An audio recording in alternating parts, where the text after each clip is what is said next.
Hello, my name is Justin Alex Joaquin. I'm a student physical therapist from the University of St. Augustine, and today I'd like to present a critical literature review on virtual reality-based training for upper extremity motor recovery post-stroke.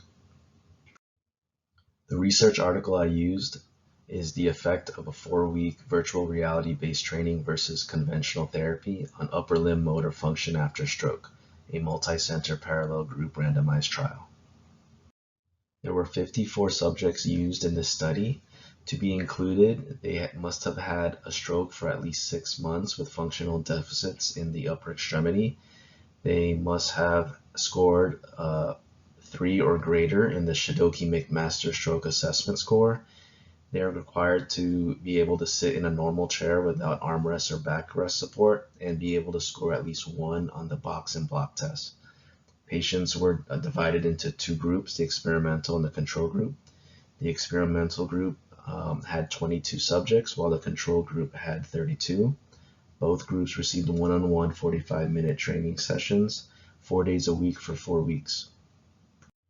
VR-based training consisted of a game-based VR system designed for upper extremity rehab named the U-Grabber, which is currently named the Biomanu Trainer. Therapists had the options of choosing one of 3 modes to control on-screen upper extremity movement. The patients performed the intervention in sitting or standing in front of the training system and wore hand gloves with sensors that measured movements of the fingers, wrist, and forearm, with all movements displayed on screen in real time. The distribution and speed of the objects on screen, as well as the patient's on-screen movements, could be adjusted to control training difficulty.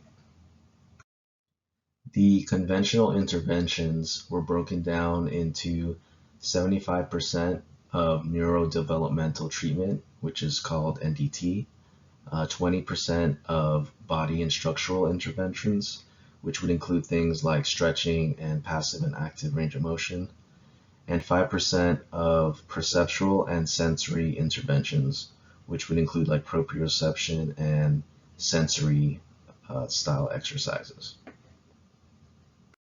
The primary outcome for this study was the box and block test, and both groups displayed significant mean differences for the BBT from pre-intervention to follow-up after 2 months. The mean change for the experimental group was 1.7 points with a p-value of 0.069, and for the control group it was 3.5 points with a p-value of 0.001.